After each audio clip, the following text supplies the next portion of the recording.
If you're using WordPress, have you ever wished that WordPress could do just a little bit more? Maybe you need WordPress to perform a custom feature that it just can't do natively. What if I told you that you could build your very own WordPress plugin without being a coding expert using ChatGPT? Sound too good to be true? Well, it's not, because today I'm going to show you how to create a WordPress plugin using ChatGPT using their latest 0.1 preview. So let's go.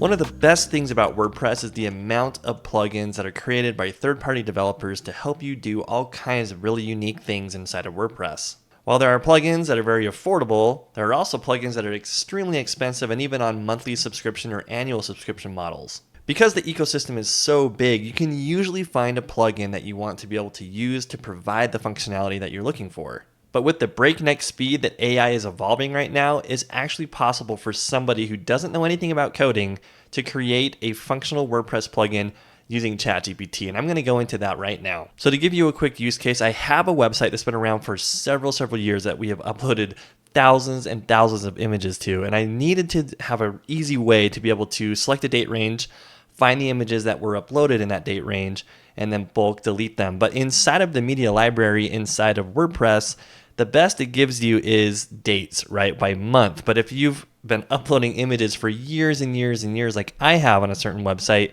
this list could be forever long, and then you're only bucketed to that month. But that's not a very, good or efficient way to do that. So in this instance, it would be nice to have a WordPress plugin that would allow me to type in a date range and then show me the images that were uploaded in that said date range so that I could delete them. So you need to have a ChatGPT Pro account, which is $20. And when you pay that $20, you will have access to the 4.01 preview that just was released by ChatGPT. One of the unique things about this preview is it's supposed to do more human-like thinking and reasoning, and honestly, it's pretty incredible when it comes to creating WordPress plugins. I'm yet to have it create a WordPress plugin that doesn't work. So in order to do this, it's all about the prompt. We have to be clear with the prompt on what we want this plugin to do. So down here, I'm going to go ahead and type in my prompt, and my prompt is going to go something like, help me create a WordPress plugin zip file that will allow me to search for images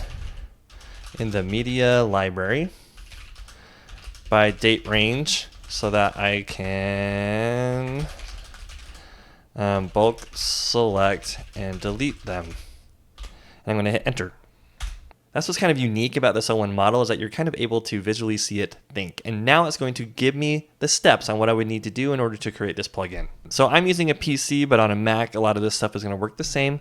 But I'm going to create a new folder like it says, and I'm going to name it this exact name. So I'm going to go ahead and just copy the name that they've given me here. So I'm just going to use a folder that I know where it will be. So I'm just going to use my music folder here, and I'm going to right click, and I'm going to click new folder, and I'm going to copy and paste in that name that they gave me for the folder. So now that I have that folder here, let's move on to step number 2. So step number 2 is to create the plugin file. So we're going to need to create a PHP file. So the easiest way to do this on a PC is to just simply open up a notepad file. So I'm going to open up a notepad file, and I'm going to save it as the name that they're giving me here. So I'm going to go back over here. I'm going to copy the name of what this PHP file should be. I'm going to Control C. I'm going to go back to my notepad file, and we are going to save it as this name. So I'm going to save as, and I need to make sure that I put it inside of this main folder that I've created for my plugin. So this is my folder. I'm going to go back to my notepad file. We're going to open it up, and I'm going to save this as this file name, and I'm going to make sure that I change it to all files and not a txt, so it doesn't add a txt on the end of there. And we're going to find our main folder. So here's our main folder. I'm going to save, and now we have a PHP file that's saved inside of this folder. You can see it right here. So I'm going to back up, and now with the notepad open, we're going to go look here at ChatGPT, and it's going to show us the code that we should copy. So I'm going to copy this code. I'm going to paste this in, and I'm going to save it. So now, just to make sure that we're clear how this structure works, I have my main folder. Inside of my main folder is the PHP file, which we just created. And if I double click it, you can see that here it is with all the code that ChatGPT gave me. Okay?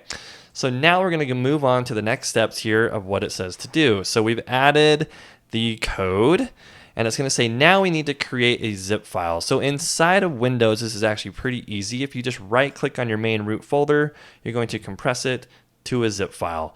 And when we do that, here's our zip file. So this is our plugin. It's already done. It's made the plugin now for us to put inside of WordPress. So now we're going to go back into our WordPress site, and we are going to go to plugins.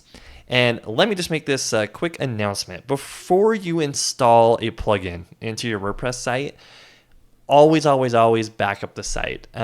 There's always a chance that the plugin that you created doesn't work, or it could ruin something on your site. So you want to have a backup that you could restore in case anything goes wrong. And this is really just best WordPress practice. Before you ever install a plugin, change a plugin, anything like that, you should always perform a backup of your website to make sure that you have a way to get back to it. So I have done that. I have a backup of my site that I could restore.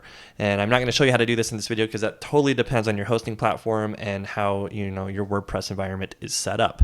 But if we go here to plugins, we're going to click add new plugin. And this is where we are going to upload the plugin that we just made. So I'm going to go find it in my folder. So I put it in my music folder. And here is my zip file. So you just click open, and we're going to install now. And now it's showing that the plugin was installed, and it was installed successfully. And now I want to activate the plugin. So now with this plugin, I should be able to go into the media library and type in a date range to find images. So let's see if it worked. So if I click on media, boom, you can see that now I have date range functionality to find images. So let's go ahead and test out this plugin. So I'm going to go ahead and just pick something from earlier in the month, just a couple of days, and we'll see if anything pops up here. So if I hit filter, here are all the images that were uploaded between these dates. I could bulk select them and I could delete them permanently. And I just saved myself from having to pay money for a plugin that would give me this functionality. Now, the nice thing is I don't have to leave this plugin active. If I want to remove it, I can. If you go back to the plugins and you scroll down, you can see that it has created a plugin called Media Library Date Range Filter, and I can deactivate that and delete it. So what is so cool about this is if you need some basic functionality added to WordPress that it doesn't have natively, you can use ChatGPT to do it for you. And it works. I mean, it worked the very first time. It's kind of like magic, but it's so incredible that someone without coding experience, like me, I don't have WordPress PHP coding experience, but I was just able to use ChatGPT to make a plugin to make my life a little bit easier. So if you're having something, a dilemma on WordPress where you need it to do some sort of functionality, you now have the way of making the plugin yourself. I hope that this video has been really helpful. I hope that you found value from it. And if you did, please click like and subscribe so that you'll be notified when we put out more helpful videos like this. But thank you so much for joining me, and I'm excited to hear about the plugins that you create. So please, in the comment section below, let us know what plugins you created for WordPress using this method and what functionality it provided you. Thanks so much for joining me today, and we'll see you on the next video.